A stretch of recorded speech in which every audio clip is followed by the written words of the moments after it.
Hello guys, welcome to Priya Munis channel. இன்றைக்கி நம்மளோட சேனலில் நீங்கள் என்ன விளாக் பார்க்க போகிறீங்க அப்படின்னா, இறால் செய்வது எப்படி, ஓகேங்களா? அதாவது நான் எப்படி இறால் ரெசிபி பண்ணுவேன் அப்படின்னு சொல்லி உங்களுக்கு நான் அப்டேட் பண்ணுறேன். இந்த விளாகில் நீங்கள் அதை தான் பார்க்க போகிறீங்க. காலையிலே போய் நான் மார்க்கெட்டில் போய் எல்லாமே வாங்கிட்டு வந்தாச்சு. இறாலும் நண்டும் தனித்தனியாக அதாவது ரெண்டையுமே வாங்கிட்டு வந்துட்டோம். பட் ஆனால் வீடியோ போடும்போது நான் தனித்தனியாகவே நான் போட்டுக்கிறேன். ஏன்னு பார்த்தீங்கன்னா, ரெண்டையும் ஒட்டுக்கா சேர்த்து அது செய்யும் போது உங்களுக்கும் கன்ஃபியூஸ் ஆகும், எனக்கும் கன்ஃபியூஸ் ஆயிரும். எதுக்கு எது போடணும் அப்படின்னு எனக்கே கன்ஃபியூஸ் ஆயிரும். அதனால் ஃபஸ்ட்டு இறால் செய்கிறது எப்படி அப்படின்னு சொல்லி, இறால் கிரேவி நான் எந்த மாதிரி செய்கிறேன் அப்படின்னு சொல்லி உங்களுக்கு நான் வீடியோ போஸ்ட் பண்ணுறேன். வாங்க வீடியோக்குள்ளே போகலாம். பார்த்தீங்கன்னா இறால்லாம் நான் க்ளீன் பண்ணி வச்சுருக்கேன். நான் தான் க்ளீன் பண்ணேன். எப்போவுமே வாங்கிட்டு வந்துடும், நம்ம தான் க்ளீன் பண்ணுவோம். நண்டு அப்படியே இருக்குது, இன்னும் க்ளீன் பண்ணலை. அதாவது இறால் க்ளீன் பண்ணி எடுத்து வச்சாச்சு. க்ளீன் பண்ணும்போது பார்த்திங்கன்னா இந்த சென்டரில் நம்மளுக்கு ஒரு இது இருக்கும், அதை நம்ம நல்லா எடுக்கணும். அதுக்காக நான் என்ன பண்ணியிருக்கேன்னா, இது வேணால் க்ளீன் பண்ணும்போது நான் ஒரு டைம் உங்களுக்கு நான் போடுறேன். அந்த மேலே இருக்கிற தலையெல்லாம் எடுத்ததுக்கப்புறம் இந்த நேர் கத்தி வச்சு லைட்டாக இது வரைக்கும் எடுத்துட்டு உள்ளே மெலிசாக இதோட குடல் இருக்கும், அதை எடுத்ததுக்கப்புறமா ஃபுல்லாக நல்லா க்ளீன் பண்ணி வச்சுட்டு, நான் ஜேபி மீன் வறுவல் மசாலா தான் யூஸ் பண்ணுவேன். அதை எடுத்து வச்சுருக்கேன், சின்ன பேக்கெட்டு. அரை லெமனு, மஞ்சத்தூள், மிளகாத்தூள், மல்லித்தூள், உப்பு, ஓகேங்களா? இதுதான் இதுக்கு போட போகிறோம். நீங்கள் இஞ்சி பூண்டு பேஸ்ட் போடுவீங்க அப்படின்னா போட்டுக்குங்க. நான் போட மாட்டேன். இப்போ கலக்கிறப்ப பார்த்திங்கன்னா நான் போட மாட்டேன். வெங்காயம் தக்காளி தாளித்து போடும்போது தான் நான் இஞ்சி பூண்டு பேஸ்ட்டு போட்டுக்குவேன். நீங்கள் இதில் போட்டு கலக்குவீங்க அப்படின்னாலும் உங்களோட பிரியம் நீங்கள் போட்டுக்கலாம். வாங்க இப்போ கலக்கி வச்சிடலாம். First lemon பிழிஞ்சிக்கலாம்.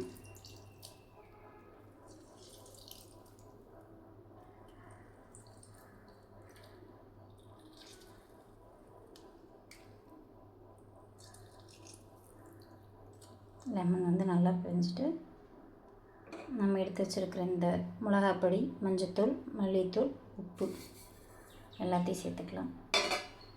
அதே மாதிரி நிறைய பேர் கார்ன்ஃப்ளவர் மாவு போடுவீங்க. கார்ன்ஃப்ளவர் மாவு போட்டிங்கன்னா அதோட ஒட்டிக்கும். எனக்கு ஒட்டிக்கும், உங்களுக்கு அப்படின்னு தெரில.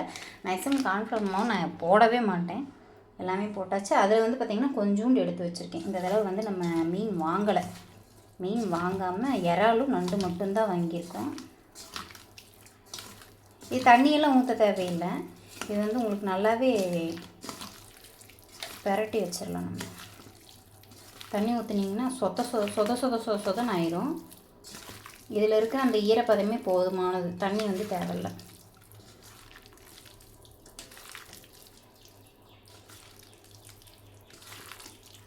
பெரட்டினதுக்கப்புறமா ஒருத்தவங்க லிக் பண்ணி பார்ப்பீங்க. அதாவது நம்ம நாக்கில் ஆக்கி பார்ப்போம். உங்களுக்கு நீங்கள் அப்படி பண்ணுவீங்க அப்படின்னா காரம், அந்த புளிப்புத்தன்மை இதெல்லாம் உங்களுக்கு பர்ஃபெக்டாக இருக்கான்னு செக் பண்ணிக்கிங்க.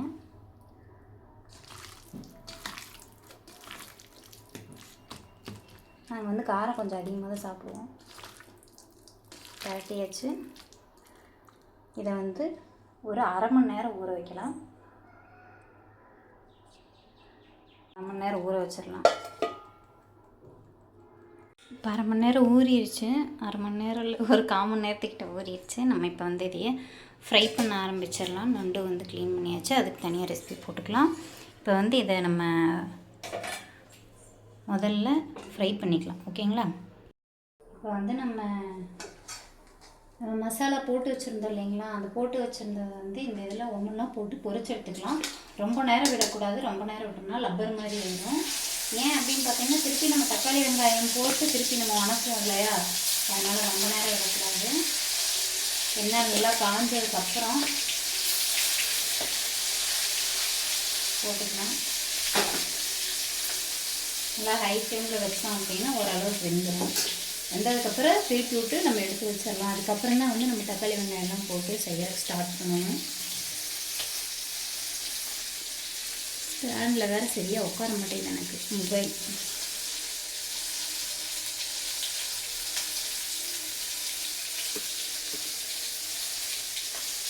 இந்தளவுக்கு லைட்டாக வந்தால் போதும். அந்த நம்ம போட்டிருக்கிற மசாலா அதுலேருந்து பிரிஞ்சு வராமல் இந்தளவுக்கு வந்தால் போதும், எடுத்துடலாம்.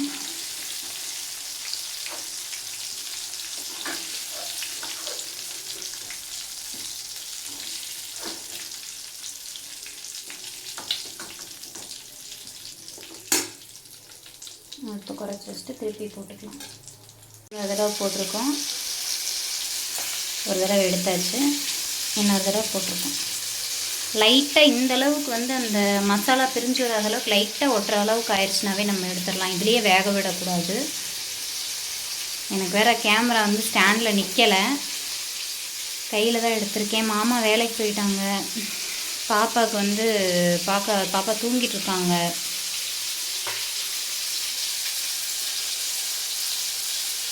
வந்து எல்லாத்தையுமே நான் அந்த மாதிரி வறுத்து எடுத்து வச்சாச்சு. அதே எண்ணெயில் கொஞ்சமாக சோம்பு, சின்ன வெங்காயம் கட் பண்ணி வச்சுருக்கேன், நல்லா ஒரு 100 கிராம் கொஞ்சம் மேலே, கருவேப்பிலை போட்டுட்டு நல்லா கலர் மாறுற வரைக்கும் நல்லா வறுத்துக்கலாம்.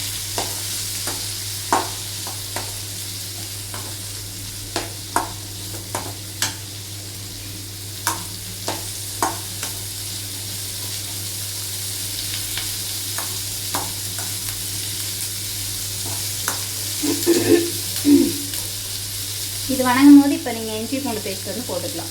நல்லா இந்தளவுக்கு வணங்கினதுக்கப்புறமா ஒரு 1/2 டீஸ்பூன் இஞ்சி பூண்டு பேஸ்ட் போட்டு அதையும் நல்லா வணக்கி விட்டுருங்க.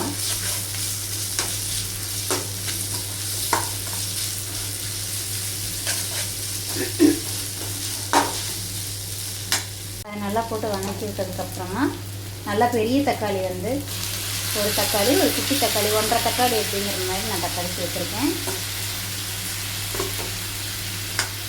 இப்போ நல்லா வந்து நம்ம மசிகிற அளவுக்கு நல்லா வேக விடணும். இதிலேயே வந்து பார்த்திங்கன்னா லைட்டாக உப்பு போட்டுக்குங்க. லைட்டாக கரெக்டாக இந்த தக்காளி வெங்காயத்துக்கு அளவாக லைட்டாக உப்பு போட்டுக்குங்க. ஏன்னா வந்து அதில் உப்பு நிறைய நம்ம போட்டிருப்போம் இல்லைங்களா, அதை எப்படி நம்ம சாப்பிட்டு பார்த்துருப்போம், இதில் உப்பு கரெக்டாக இருக்கும். இந்த தக்காளி வெங்காயத்துக்கு அளவாக கொஞ்சமாக மட்டும் உப்பு மட்டும் போட்டு நல்லா வந்து தக்காளி மசிகிற வரைக்கும் நல்லா வணக்கி குத்தி விடுங்க. ஓகேவா, நல்லா வந்து தக்காளி மசிஞ்சிருச்சு. இப்போ இதில் நம்ம என்ன போட போகிறோம் அப்படின்னா, கொஞ்சமாக மஞ்சத்தூள், கரம் மசாலா, கறி மசாலா, சிக்கன் மசாலா, இந்த 4 வந்து இப்போ இதுக்குள்ளே போட்டுக்கலாம்.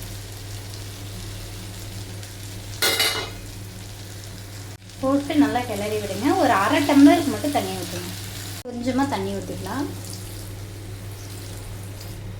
கொஞ்சமாக தண்ணி ஊற்றிட்டு நல்லா ஹை ஃப்ளேமில் வச்சுட்டு இந்த நம்ம போட்டுக்கிற மசாலா வாசம் வந்து லைட்டாக இதாகிடும். ஆனதுக்கப்புறமா நம்ம இந்த இறாலை தூக்கி உள்ளே போடணும். ஓகேங்களா, இப்போ 2 செகண்ட் கரெக்டாக. இப்போ வந்து நம்ம இறால் தூக்கி உள்ளே போட்டுடலாம். நீங்கள் வந்து இறாலை இப்படியே போட்டிங்கனாலும் பரவாயில்ல, இதையவே வந்து 2 பீஸாக கட் பண்ணி போட்டாலும் பரவாயில்ல. நீங்கள் மட்டும் சாப்பிட்றீங்க அப்படின்னா இப்படியே போட்டுருங்க. நிறைய பேர் இருக்காங்க, இல்லை அவங்களுக்கு இறால் அப்படின்னு தெரியக்கூடாது அப்படின்னு நினச்சிங்கன்னா 2 கட் பண்ணி போட்டு சிக்கன் கிரேவி மாதிரி பண்ணி கூட, ஏன்னா நம்ம சிக்கன் தூளெல்லாம் போட்டிருப்போம் இல்லைங்களா, அதனால் கிரேவி மாதிரி நம்ம சிக்கன் கிரேவி அப்படின்னு நான் புதுசாக ட்ரை பண்ணியிருக்கேன் அப்படின்னு சொன்னீங்கனாலும் கண்டிப்பாக நம்பி சாப்பிட்ருவாங்க. அந்தளவுக்கு தான் இருக்கும். இது சூப்பராக இருக்கும். நல்லா பரட்டி விட்டுக்குங்க. பரட்டி விட்டாச்சு. இப்போ இதில் என்ன போட போகிறோம் அப்படின்னா கொத்தமல்லி தழை தாங்க. கொத்தமல்லி தழை அப்படியே மேலே தூவிட்டு நல்ல ஒரு பரட்டலாம். நம்ம அவ்வளோதாங்க, முடிஞ்சு நம்மளோட இறால் கிரேவி சூப்பராக ரெடி ஆயிடுச்சு. இப்போ அடுப்பு ஆஃப் பண்ணிக்கலாம். இதை சுட சுட சாப்பாட்டில் போட்டு பிசைஞ்சு சாப்பிட்டா அல்டிமேட்டாக இருக்கும். கூட ரசமும் வச்சு சாப்பிடுங்க, சூப்பராக இருக்கும். அவ்வளோதாங்க, ரெசிபி முடிஞ்சது. கண்டிப்பாக ட்ரை பண்ணி பார்த்துட்டு எனக்கு கமெண்ட் பாக்ஸில் கமெண்ட் பண்ணுங்கள். இது இந்த நம்மளோட சேனல் இப்போ தான் நீங்கள் ஃபர்ஸ்ட் டைம் பார்க்குற மாதிரி இருந்தால் வீடியோக்குள்ளே போய் பாருங்கள். வீடியோ பிடிச்சிருந்தோன்னா லைக் பண்ணுங்கள், ஷேர் பண்ணுங்கள், கமெண்ட் பண்ணுங்கள். மறக்காமல் நம்ம சேனலை சப்ஸ்கிரைப் பண்ணுங்கள். இதுதானா மெத்தட் அப்படிங்கிறது வந்துட்டு எனக்கு சம்திங் தெரியாது, பட் ஆனால் நான் இப்படி தான் செய்வேன். உண்மையாலுமே சூப்பராக இருக்கும். சாப்பிடாதவங்க கூட சாப்பிடுவாங்க. எதனால் அப்படி சொல்கிறேன்னா, மாமா வந்து கல்யாணத்துக்கு முன்னாடி நண்டு இறால் இது எதுவுமே சாப்பிட்டது கிடையாது. மீனுமே அவ்வளோக்கா சாப்பிட மாட்டாங்க. நான் சமைச்சு கொடுத்ததான் அவங்க சாப்பிட ஆரம்பித்தாங்க. கண்டிப்பாக யாராவது சாப்பிடாமல் இருந்தாங்க அப்படின்னா இந்த மாதிரி ட்ரை பண்ணி கொடுங்க, சூப்பராக இருக்கும். தனியாக வறுத்து நம்ம சாப்பிட்றத விட அதை வறுத்து எடுத்து வச்சு இந்த மாதிரி செஞ்சு சாப்பிட்றது உண்மையாலுமே வேறு லெவலில் இருக்கும். ட்ரை பண்ணி பாருங்கள். ரொம்ப அதாவது 2 செகண்ட்ஸ் இந்த மாதிரி தான் விடணும் ஒழிஞ்சு ரொம்ப நேரம் விடக்கூடாது. இப்போயுமே பார்த்தீங்களா, அடுப்பு ஆஃப் பண்ணி கீழே எடுத்து வச்சா அவ்வளோதான் முடிஞ்சு. ஓகேங்களா, ரொம்ப நேரம் வேக வச்சிங்கன்னா லப்பர் மாதிரி ஆயிரும். ஓகே, பாய் காய்ஸ், நெக்ஸ்ட் ஒரு vlogல பார்க்கலாம்.